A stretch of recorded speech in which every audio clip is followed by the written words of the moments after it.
This is Nick from Recoil-Less. We're going to do a how-to video on using the Graco grinding fixture on recoil pads. We have a Remington 870 Trap Edition gun from the 70s that has a gooey pad on it, which doesn't do good in the climate that we're in out here because it gets too hot and the pads tend to melt, which is why we're going to swap it out for a Kick-Eez Sporting Clay pad, and we'll get the process started. So normally these are held on with a Phillips head screw, but this one seems to be held on with an Allen head, so you never know what you're going to get when somebody else has worked on something. Alright, first thing we're going to want to do is tape off the stock, because we're going to use the stock to scribe our profile so we don't damage it or chip the poly on it. And since this stock has the inserts in it, we're going to switch over to some 832 machine screws with a Phillips head. So there's a few different ways that you can transfer the profile over to the pad. You can put masking tape on the pad and then mount it up to the gun, scribe around it, use a scribe or a razor blade to cut the tape, and then peel off the outside, leaving tape in the middle. What I like to do is just a silver paint pen and color on the back of the pad, which all this will clean up with either acetone or alcohol. And what this does is when I use a scribe, it'll give me a contrast line so I know where to grind to.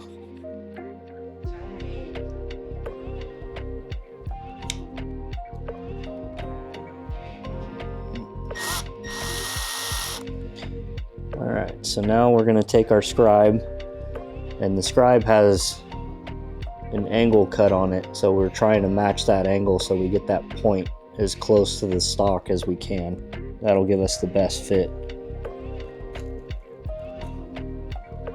Alright, now we'll pull the pad back off and set up the fixture. So the way that this fixture works is you mount the pad with the soft surface towards it using the provided hardware, and what you do is it allows you to set the angle of the heel and the toe. And to do that, I'm going to use a scrap stock for demonstration purposes.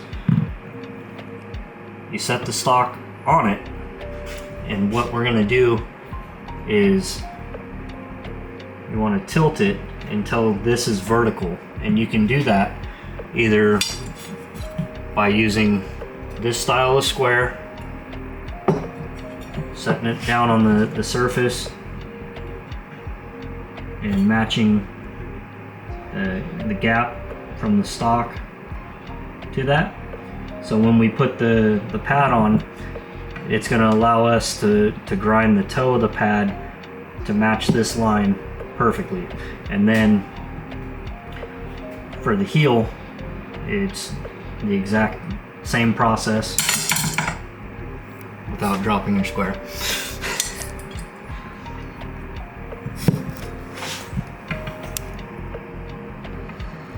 So you would set it to match that, lock it down, and then grind the pad. And you don't have to use this style of square. You can use your grandfather's old framing square if that's what you have. You can use a combination square, just something that allows you to get a flat reference from the base and match the stock lines. That's all you're after here.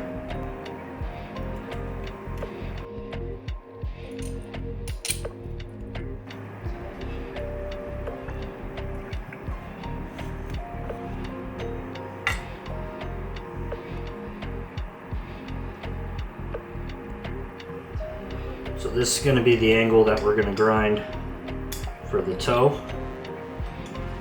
since we have it set, we're going to tighten the jig up and then start grinding. We're going to grind basically up until about the 2 o'clock and 11 o'clock, 10 o'clock position, because this whole side doesn't matter where the angle of this is at. It's just the top portion that we want to make sure that we reset for, because we don't want this angle being transferred to the top. We got a 120 grit belt set up on the sander, and we're, like I said before, we're just gonna go from the 10 to 2 position and all the way down, leaving the heel for the second part.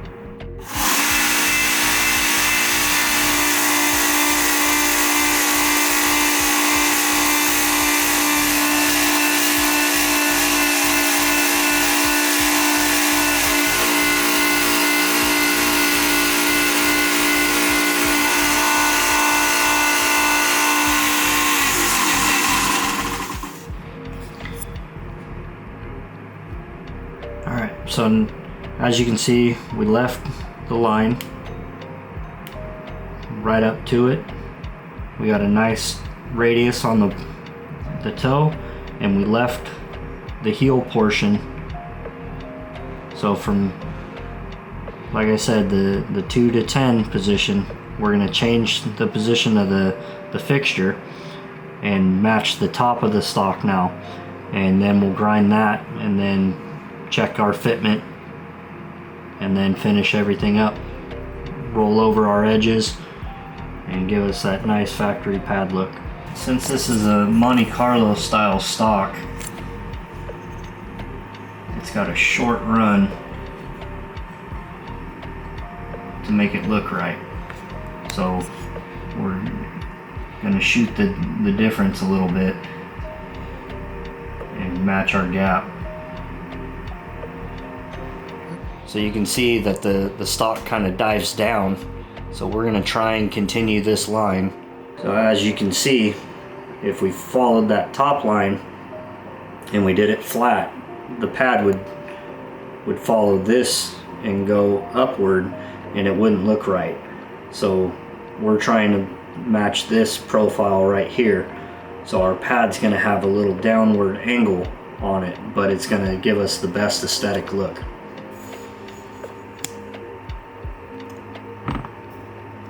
Now we're going to grind the portion that we left from our previous adjustment.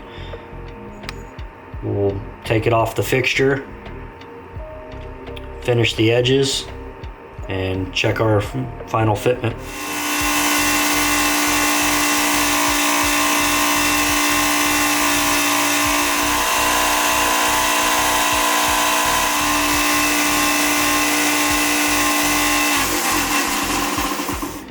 So when I'm doing this, I'm trying to get a nice smooth radius as I go around, because if I just ground and then moved and moved, I would get a bunch of flat spots in. So I'm using my support hand as kind of a pivot, so I can move it around and give a nice radius like what I have down here. And that way we're not trying to remove a bunch of flat spots like what you see right here, because those will take a lot of material off to try and flatten out, and it just won't look right. So we try and do the best sanding job that we can right now, and it'll make the finishing steps easier.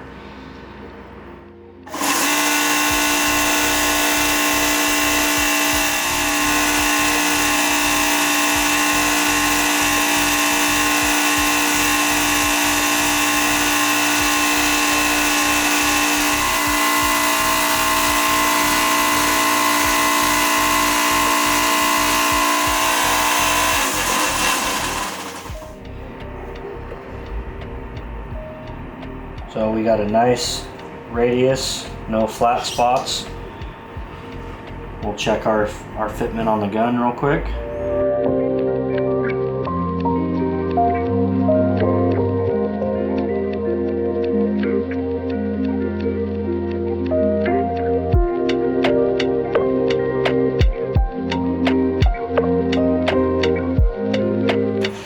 So I'm using a 600 grit sanding sponge. Sprayed a little bit of the pledge solution on it, and we're removing the sanding scratches. What I like about the Kick-Eez pad so much is how quickly and easily they clean up. I've done some other pads and the material doesn't respond well to the fine finishing process. So we just finished with the progression of grits from 600 all the way up to 3000. And what we'll do is we'll go over this with a little bit of polish, and it'll look like it came out of the mold that way.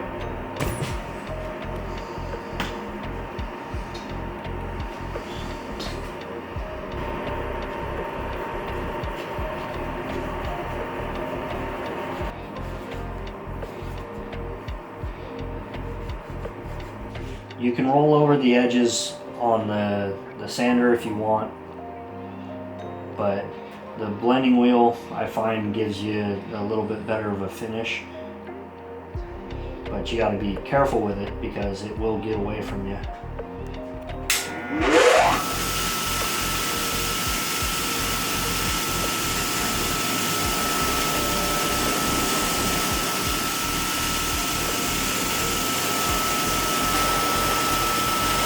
Hardly using any pressure on this. Just letting the wheel do it.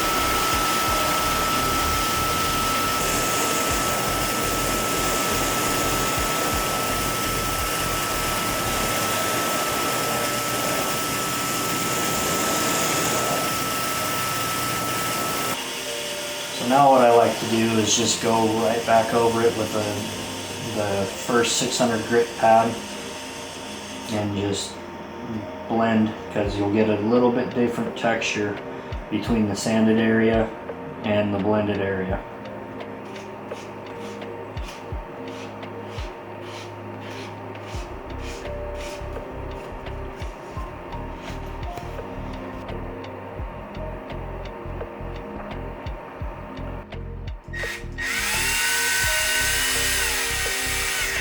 Alright, so when we finished our pad, we made sure to leave just a little bit of an edge to it so it sticks proud of the stock.